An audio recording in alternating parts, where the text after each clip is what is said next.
I think um, one of the really tough things, we're just human, right? But so when we've got problems at home, when we've got problems outside the office, we bring them to the office and it affects our performance.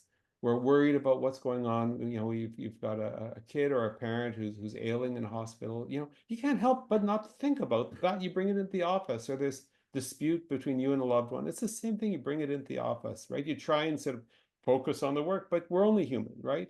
And likewise, when work is not going well, what do? We come home and we speak to our significant other and we sort of unload. Oh, today was awful. My boss was terrible. We had an awful client.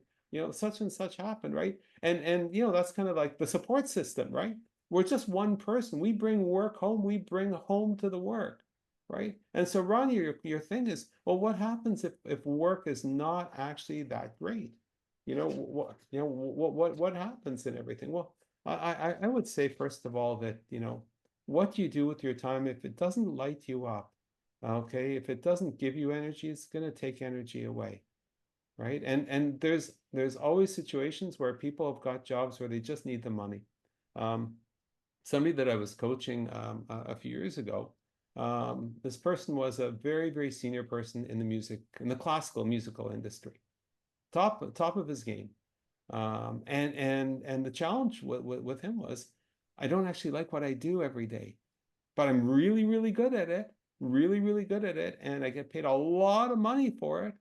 But I just don't like it, right? And so this is a particularly egregious situation. So in the short term, sometimes you just have to, it's part of the job. You just have to, go through it. Not every part of every job is what it is. In that particular case, sometimes doing stuff outside can make the difference. If you absolutely love jogging or swimming or whatever it is, playing strategy games with your friends, you make sure that that's part of your week, so that you feel good about it. For me, it's exercise. For other people, it's other things, right? So if you have those things, that can sort of help sort of bump you up. But on the other hand, sometimes the question is, well, the job is just not right. So one of the frameworks that we use as one of our tools is something called the job quality checklist. Essentially, we say, hey, listen, if you can give yourself a grade on these 6 dimensions, um, you know what, you'll get a sense as to whether that's the right place for you. Are you still having fun? Does it turn on your light? Okay. Or does it light your light, or does it suck the energy out of you? Are you being challenged intellectually? Do you like your colleagues? Do you enjoy spending time with them? You spend more time at your day job than anything else, so you start to imprint, okay, the best of your colleagues on you, and also the worst. Are you reaching your career goals? Are you achieving the life balance goals that you actually want? And is compensation in the zone of what you're worth?